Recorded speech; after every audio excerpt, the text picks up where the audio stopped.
In this video, we're going to talk about how to differentiate the various causes of hip pain. We get questions all the time about this. We get people reaching out asking us if we can help them with their hip pain. But the first step for you or for us as a practitioner is to understand where is it coming from exactly so we can actually treat it properly.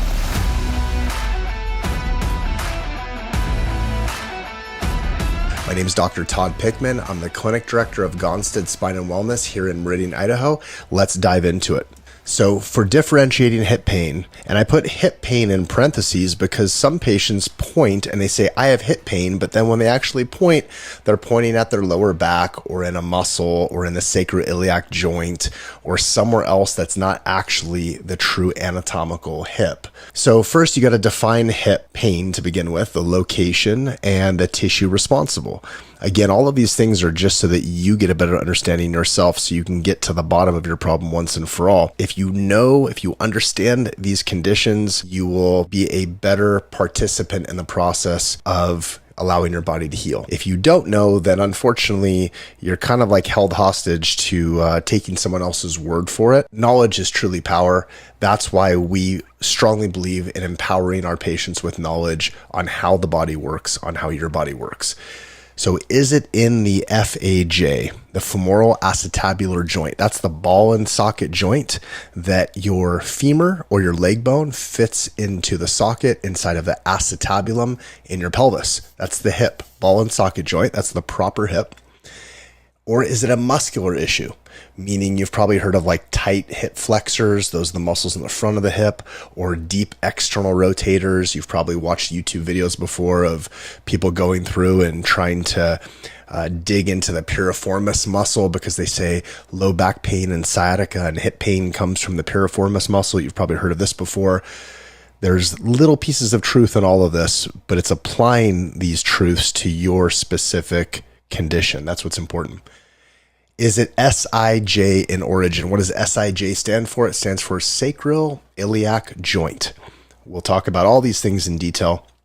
Is it referred from elsewhere, like from your lumbar spine? How could that happen? How could the lower back region cause hip pain? Or is it from a postural distortion? This is less well known as far as causes of hip pain or other dysfunction in the body, but they're called postural distortions. We are experts in identifying and treating these, and this causes asymmetrical loading, meaning you are loading one side of the body more than the other. That causes problems with the tissues and the joints and can create pain and dysfunction. So first, let's talk about Femoro-acetabular Joint. On the left, you see a normal hip joint, and then over on the right, you see a arthritic hip joint. So you can have this deep joint pain, and if you have that pain and that abnormal wear and tear and loading in the joint over a long period of time, that can cause the joint to respond to those increased loads and become arthritic. Arthritis, in this case, we're talking about osteoarthritis, which is the most common type of arthritis that people complain of throughout the entire body. It is osteoarthritis. It's a mechanical problem that causes the joint to wear out prematurely. We'll discuss many examples of what a mechanical joint problem is. Arthritis, we talked about that. Now let's look at also too, this is what the body actually looks like, is there's all this connective tissue. There's a ligament that is very dense connective tissue that connects bone to bone. Ligaments connect bone to bone. Muscles go and turn into tendon, and then the tendon connects to bone, and muscles are contractile, and the purpose of a muscle is it contracts and it causes a limb or a joint to move. It causes joint motion.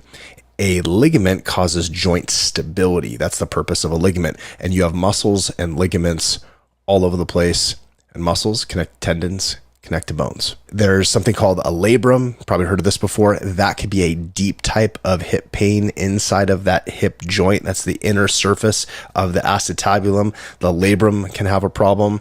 That can oftentimes cause like a catch or a pinching because that cartilaginous labral tissue can flop over and it almost feels almost like a hangnail inside of that joint. And sometimes those can self-resolve. Sometimes those are surgical cases. But this is what we look at in the category of femoro-acetabular joint origin pain. And then there's a component of, is there proper alignment of that femoro-acetabular joint? If the head of the femur into the acetabulum isn't sitting nice and centered, that can aggravate part of the joint in a abnormal way. It can cause inflammation. It can cause arthritic changes because of asymmetrical loading. We're going to talk about more on that topic of alignment as we get into the presentation. So let's go to the second thing here. Is there a muscular issue that is causing your hip pain? Very commonly, we'll see patients say that they have hip pain, and they're not really talking about their hip joint like I just covered. They're talking about more in like the buttocks region, deep into their glute, deep into the back part of the hip, almost by the sacroiliac joint area, which I'm going to cover in some detail here in a minute. But in this diagram, you'll see on the right side of the diagram, there's all these deep muscles that are around a commonly recognized muscle, the piriformis. That is that little triangular muscle that attaches down from the sacrum and goes to the back of that upper leg bone.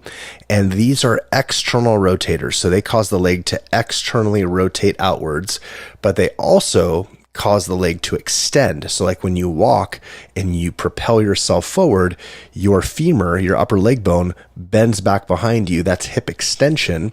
And the main hip extensor is your glute maximus, the largest muscle in the whole body. The glute maximus is the prime mover, meaning it is the main muscle that's supposed to be shooting your leg backwards to propel you forward. However, if your glute max is not strong, not engaged, not activated, and you're not using it when you walk or run, then a lot of times those deep hip external rotators, which are not really great hip extensors, they will have to be taxed and they'll take over in the activity of hip extension.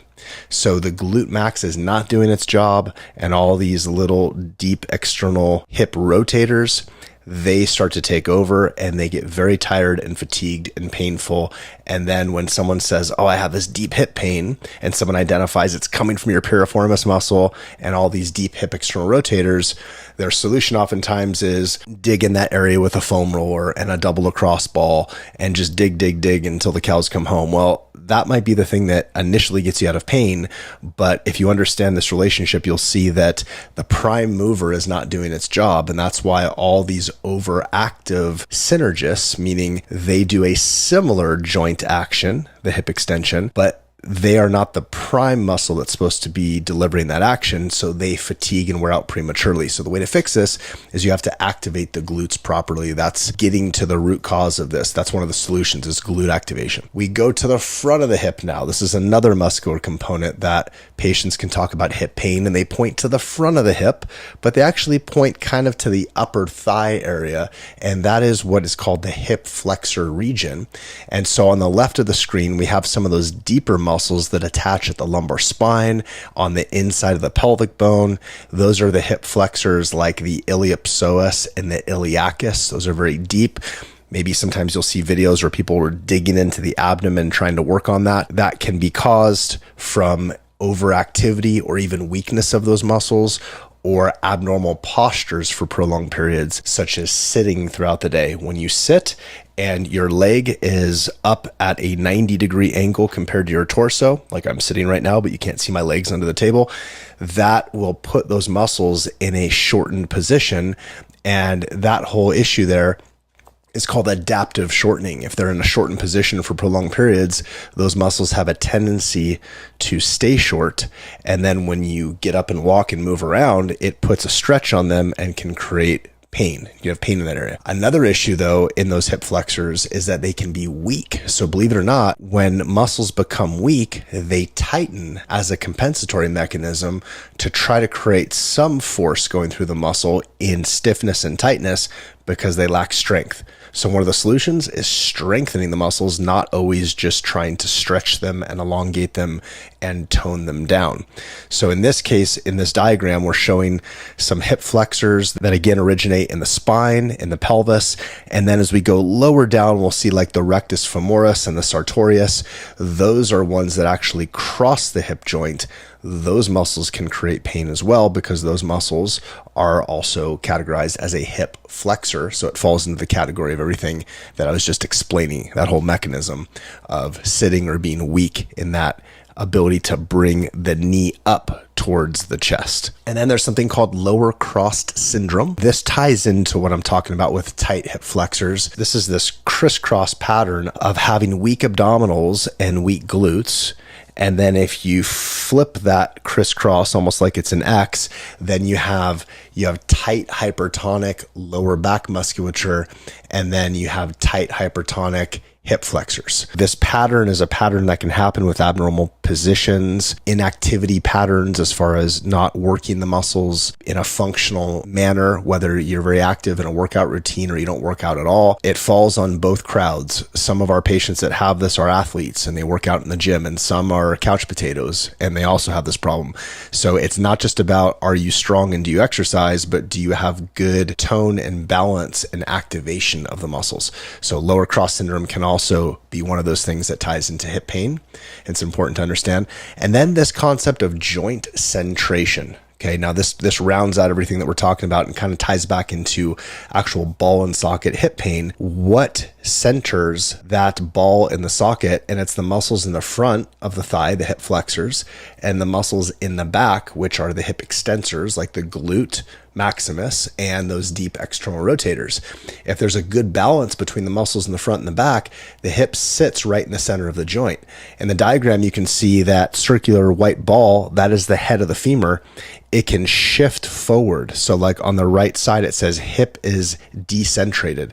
So that muscle imbalance allows the head of the femur to shift forward. And there's protocols that we teach our patients on how to start to, one, pull that hip back, and then two, tone down the muscles in the hip flexor in the front, and then three, activate the posterior musculature in the back of the hip, and then do a functional exercise to repattern that movement for long-term stay put value. So that's one of the protocols that we would do when we find this muscular issue. Next concept when you're understanding hip pain is understanding there's a relationship in our joints throughout the entire body, all the way down from the foot and ankle, and really all the way up to your cervical spine. And how that works is every other joint has a different function. So on the very bottom, your ankle should be mobile. So the ankle should have really good mobility. And a lot of times when people have dysfunction in joints throughout the body, one of the joints that gets rigid and starts to get stuck is the ankle.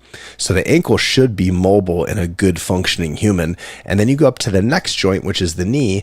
And the knee, you should be able to bend it and move it, but it should be stable. That's more of a joint that needs good stability, good activation of the muscles around the knee joint, good connection between your brain and awareness of position and balance. So you should have stability in the knee. Then as you move up from the knee, it flip-flops back and forth. So it goes mobile, stable, mobile, stable. So you have ankle mobile, knee stable.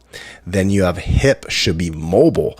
Now, this is a dysfunction we see across the board with a lot of people, and this can lead into hip pain, is that a lot of patients, a lot of people we see out in the community and in our clinic, they have immobility in the hips. Sometimes it's rigidity in the joints for some of the reason we talked about earlier. And sometimes it's just all the musculature around the hip is just very, very stiff because these people do not put their body in that range of motion on a daily basis. And it kind of goes back to that whole saying, if you don't use it, you lose it. So they lose proper range of motion of the hip because they don't explore those movements on a daily basis. So part of the fix here is learning good hip mobility exercises and then doing them on a regular basis to maintain good body hygiene. All right, then as we go up, the lumbar spine should be stable. Doesn't mean it should be stuck and fixated and not be able to move, but it means that it should have good stability. The core should stabilize it. Thoracic spine and the middle back should be nice and mobile, and then the cervical spine stable. We can talk about those things in another video. Foot pronation is another thing that can cause a problem with the hip. So it can actually start at the feet. So the foot should have a nice arch in the foot. When you lose the arch, the foot pronates or flattens in. Flat feet is another word for foot pronation. And as the foot comes in, it causes the lower leg bone, the tibia, to actually twist outwards. And then the femur up top goes inward, and that's internal rotation of the femur. And so as the femur internally rotates, as it twists in, now those muscles in the back that we talked about earlier, which are external rotators, they get put on stretch. And when they get put on stretch, they could also get irritated, and that could be another one of the causes of hip pain. It could be caused from a problem with foot pronation. It could start with the foot. So we look at the foot, we look at correcting the posture of the foot. That is something that cannot be neglected when you are assessing hip pain and wanting to get to the root cause of the problem. And so, like I was saying, it causes the femoral internal rotation. The femur rotates in. Next, sacroiliac. This is the joint between the pelvis and the sacrum. So I'm using my hand to illustrate this. So the pelvis is here, the sacrum's here. There's not really a whole lot of movement in a normal functioning SI joint. The studies show there's about 3 degrees of rotation. So it's not this big mobile flopping around joint. It should be a very stable joint, but that 3 degrees of movement is very important. The sacroiliac joint can sprain. It can misalign from trauma, a fall on the pelvis, a fall skiing, snowboarding, car accidents, all kinds of things can jar the sacroiliac joint, and it can take that 3 degrees of motion, lock up that SI joint, and now it doesn't move properly, and that can cause a lot of pain in that joint. And people oftentimes, when they say hip pain, really the origin is sacroiliac joint pain. Now, in the Gonstead method of chiropractic, that's one of the key things that the Gonstead work does very precisely. We analyze exactly how the sacroiliac joint is misaligned by x-ray analysis and by hands-on exam, and then we can specifically put a thrust into the pelvis to try to correct the mechanics of that problematic joint. There can be an SI joint subluxation. A subluxation is when a joint misaligns, loses its proper motion. Whether or not it's the ilium or the sacrum, on x-ray analysis, we use that to determine what is the best lever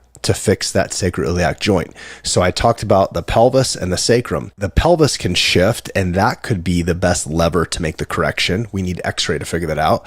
Or this could shift and misalign, and by putting contact with the hand as the chiropractor on the sacrum and using the sacrum as the lever to correct that sacroiliac joint, there is a best mechanical way to do that according to the Gonstead system, and we discover that based on x-ray and hands-on exam. That leads me into this concept of sacral rotation. So in this diagram here, this is showing same thing, it's just a drawing, and you see the sacrum, that little triangular heart-shaped bone in the center, and you see there's a little arrow on both sides, and that's denoting that essentially it's evenly spaced from the center of the sacrum to the lateral border, same size on both sides. On x-ray review, when we put lines on the x-ray and we mark these things, we can determine if the sacrum has rotated based on how some of those measurements change. So that's one of the intricate things we look at with x-ray analysis in the Gonstead system. So sometimes we'll see patients, they say, oh, I've had x-rays before, but they've never had their pelvis analyzed this way, or parts of the anatomy are cut off on the x-ray, so you can't properly analyze it.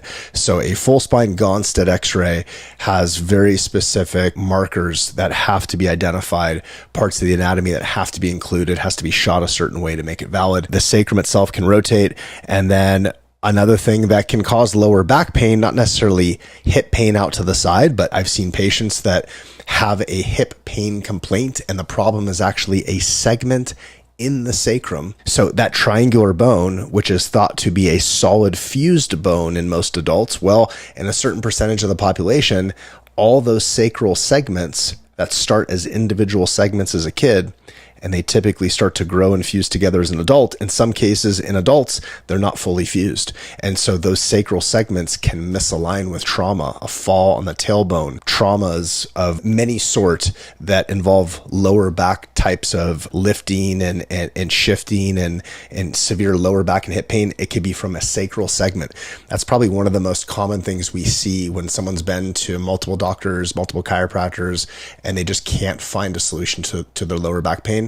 In a lot of those cases, they have a subluxated, a misaligned sacral segment, and that adjusts very differently than a spinal segment or the ilium or a rotated sacrum. So it's all very precise, but that's one of the things that makes the Gonstead method different.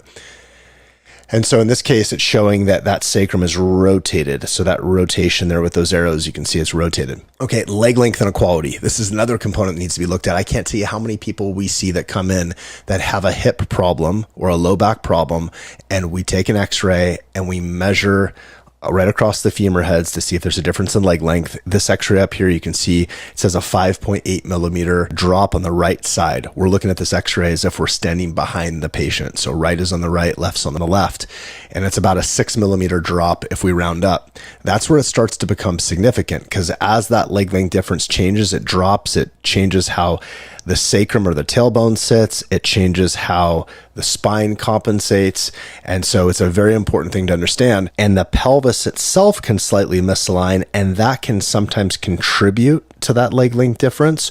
Or sometimes the pelvis is misaligned and it's compensating, meaning it's twisting and trying to reduce some of that short leg that the person has. Those are the patients oftentimes, they come in, they've seen a physical therapist, a chiropractor who's never taken x-rays or never analyzed it like this, and they've been told, oh, I lay on a table, they look at my leg length, they adjust me, and then it changes my leg length. Well, some other variables that have to be considered there to find out if that's actually something that's going to last more than 5 seconds after you get off the table, and that's taking a weight-bearing standing full spine x-ray, looking to see how the pelvis is aligned, looking at what the leg length difference is, understanding those relationships to see, is the pelvis twisted because of the short leg, or is the pelvis twisted contributing to a short leg?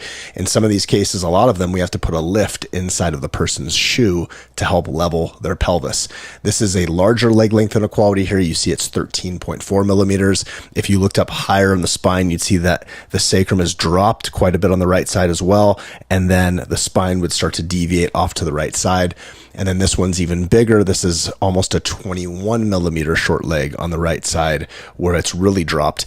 These are some extraordinary findings that are life-changing when we identify this for a patient, because no one's found this on them in the past. Sometimes we catch these in teenagers or someone in their 20s or 30s. No matter what age you are, you have the ability to jump in, improve the mechanics, and prevent the hips and the spine from breaking down prematurely had you have not caught this. There's also in the sacroiliac joint, if there's repeated trauma or there's certain ligament laxity conditions that people can have with their ligaments all over their body, the SI joint can move excessively. And if that's the case, then we're looking at trying to stabilize musculature and make sure everything above and below that pelvic region is as functional as possible. So there's solutions to these things. There's things that we can try conservatively before someone has to go off and do something extreme like a surgery, for example. All right, this next cause of hip pain is referred pain coming from the spine. All right, so spinal nerves, those nerves that come out in between the bones, they turn into what are called peripheral nerves. And then those nerves go all throughout the body. And there's certain points in the leg, for example, on the skin. These are called dermatomes. You have them in the arms and the legs, all over the body. But right now, since we're talking about the hip, we'll talk about dermatomes for the lower extremity or the hip and the leg. And you can see that it's labeled there on the leg, and it says L1, L2, L3, and they're different colors. That's showing that those are patterns of control on the skin and that region of the body that are directly controlled by the nerves that come out of the spine. So if you have irritation to the nerve of the spine, whether it's a subluxation where the bone shifts, the disc swells, the joint swells, it irritates the nerve, and that can be helped with a specific chiropractic adjustment in a lot of cases. Whether it's a disc herniation, those also can be treated conservatively in a lot of cases. Sometimes when they're severe, they need more advanced care. Sometimes they're even surgical cases, but we always try to start this conservatively first and really exhaust that before jumping into something like surgery. Looking at those patterns, understanding that, knowing that sometimes hip pain, quote unquote hip pain, is actually referred pain from the spine. And then spinal subluxation, like I was saying a second ago, the bones in the spine can shift, the joint gets stuck, and then it loses the ability to move properly. So the joint gets swollen and irritated, just like if you sprain any other type of joint. Subluxation is technically a sprain of a spinal joint. The joint swells, that swelling stays in there. Oftentimes There's multiple areas in the joint that can swell, but the disc can be involved. Other areas around that spinal joint can be involved, and the swelling is what irritates the nerve and causes problems and causes symptoms. Pretty much stops that communication from happening at 100% from the spinal cord and nerve going out to wherever the nerve controls. So whether it's a muscle or parts of the skin or even organs and other systems in the body, that's why chiropractic looks at overall health as a very important thing that can be affected by nerve function. So nerve function affects overall health. That is a physiological fact. That is not a chiropractic thing. We just happen to pay close attention to that factual relationship. So disc herniations can refer certain pain from severe spinal nerve root compression. That can cause some pretty common pain patterns, and degenerative arthritis. So as a joint breaks down, that can also cause problems with the nerve and activate other referral patterns into hip or what someone thinks is hip pain. Postural distortions. This is another thing. We look at a full spine view, and on the side view, the head, the rib cage, and the pelvis should all line up. So if we draw a vertical line like that red line, we can see in this diagram, this person's 114.9 millimeters forward. This is abnormal sagittal balance. When you're off like this, it changes stresses lower in the spine, messes up the lower back, puts stress on the pelvis and the hips, and this can cause hip pain. This patient actually was in their 70s when we took them through care, and this is a pre and post x-ray. So this is about 3 months later. So we were able to reduce that abnormal sagittal balance from 115 down to 50 millimeters, pretty massive. Another 3 months later, took it down to 33, 34 millimeters. So this is showing that at all ages, there is room for improvement. And this was life-changing for this patient who had a bunch of symptoms in their low back and hips, and that improved by starting to fix these issues. Okay, so these are just some other examples of abnormal sagittal posture. Some of these x-rays, like the previous one, was a patient in their 70s. This is someone in their 30s. Okay, this one here is someone in their early 50s. And then this one over here is someone in their 60s. So it can happen all ages, but these are all abnormal postures. You should have that nice green curve in the spine, and when the body shifts backwards, that means something. When you lose the curves altogether, like in the middle picture, that means something else. All of these things will affect overall mechanics of the spine and can lead to low back and hip pain. All right, thoracic translations. This is now looking at someone as if we're standing behind them, and we're looking to see, is their rib cage shifted one way or the other? And this can be driven by a short leg, or sometimes the leg length is totally normal, and this is driven by things above there in their lumbar spine, as far as from traumas, where a bone shifts, it gets stuck, and then they basically have to hold themselves in this compensated position to try to avoid pain. It's called an antalgic posture, and then it stays there for several months or years, and then the tissues conform to that abnormal posture, and now they're stuck in that position. And then years later, they come in, they see us, they say, hey, I have hip pain. We take a full spine x-ray, we do an exam, we say, you're shifted way off to the side, like an inch off center. That's a big deal. There are ways that we fix this. We do it with spinal adjusting, postural corrective exercises, and sometimes even traction, pulling them back into a corrected position to remodel those deep deformed tissues around the spine to try to get someone back into a more neutral position. All right, so this is just showing a variety of different x-rays shifting back and forth. These are all different patients, different configurations. Another postural distortion is pelvic rotation. So this on the left here is a bird's eye view looking down at a patient's glutes. So looking at the butt, looking straight down, looking at the heels. Now you can go to your spouse, your friend, or your neighbor, or whomever would allow you to look at their pelvis down at their heels. And you can see, if you look bird's eye view, what should happen is the heels and the pelvis should be aligned. On this picture in the middle here, we can show that the pelvis is rotated backwards compared to the feet. That is a right posterior rotated pelvis. That's a problem happening in the actual femoro-acetabular joint, in the hip joint. There's asymmetry in the muscle. There's loads on those ligaments and tendons in an asymmetrical fashion. Lots of asymmetry in the muscles. That can definitely cause hip pain. So a pelvic rotation postural distortion can cause hip pain. This is something that we look for. We have specific exercises where we actually mirror image this process. So we have the patient move in a opposite movement against resistance. And so combining with adjusting the joints need to be adjusted, doing exercises, and in some cases, there's other types of traction, not specifically for this, but there's oftentimes other postural problems that accompany this.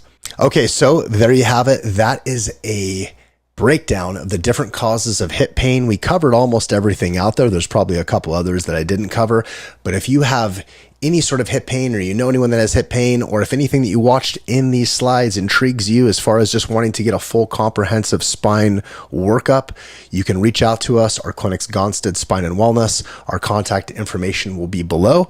And when it comes to the health of you and your family, results matter most. Thank you for watching. Make sure you subscribe, like, and comment. We appreciate you watching, and we'll see you on the next video.